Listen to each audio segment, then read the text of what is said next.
नौशेरो फिरोज़ ज़िले ऐं खैरपुर ज़िले में बरसातुनि खां पोइ पाणी ॿोॾ जी सूरत इख़्तियार करे वियो, जंहिं सबबि केतिराई माण्हू बेरोज़गार थी विया आहिनि। पडीदन खां वकार राजपर जी हीअ रिपोर्ट। दरिया खान मरी का नौशेरो फिरोज़ वेंदड़ रोड में बरसातन बाद वॾा खॾा पइजी विया, जंहिं सबबि रोड हादसा रोज़ जो मामूल बणियल आहे।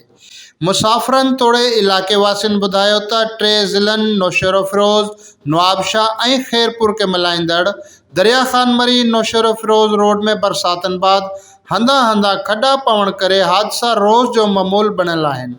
हादसनि सबबि केतिरियूं ई जानूं ज़ाया थी चुकियूं आहिनि।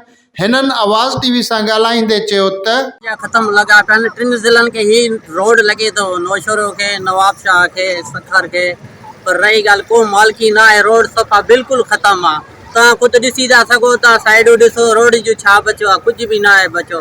इहे महिरबानी थी सघे रोड जी भरा करे। याने ॾाढा हादसा था थियनि।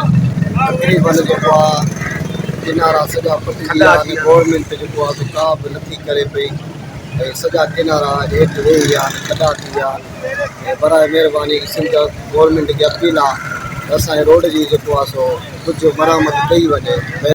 दरिया खान मरी जो बाईपास रोड आहे, ही बरसातुनि जे टाइम खां वठी हिते जेके आहिनि ॿिया रोड सभु बंदि हुया। असांजो दरिया खान मरी ऐं बाईपास नौशेरो फिरोज़ ही 3 ज़िलनि खे गॾे थो।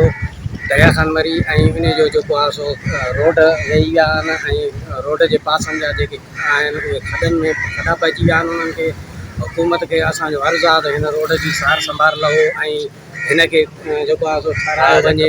इन जे लाइ गवर्नमेंट खे असांजी अपील आहे त असांजो रोड जेको आहे सो ठारायो वञे। हिन जी ख़त्म जा खॾा थी विया आहिनि, पासा वेही विया आहिनि। जेके वाक़िया थियनि पिया उतां सॼी ॻाल्हि पियो करे, हुन खां बाद असांखे वॾी दिक़त आहे। तव्हांखे अलाह जो नौशेरो फिरोज़ खां लिंक रोड थो अचे बाईपास, उहो 3 ज़िलनि खे लॻे थो। नवाबशाह, खैरपुर ऐं जेके बरसाति महिल ही रोड इस्तेमालु पियो थिए, उन जे बावजूदि हिन रोड जा कपर पासा खॾा थी विया आहिनि।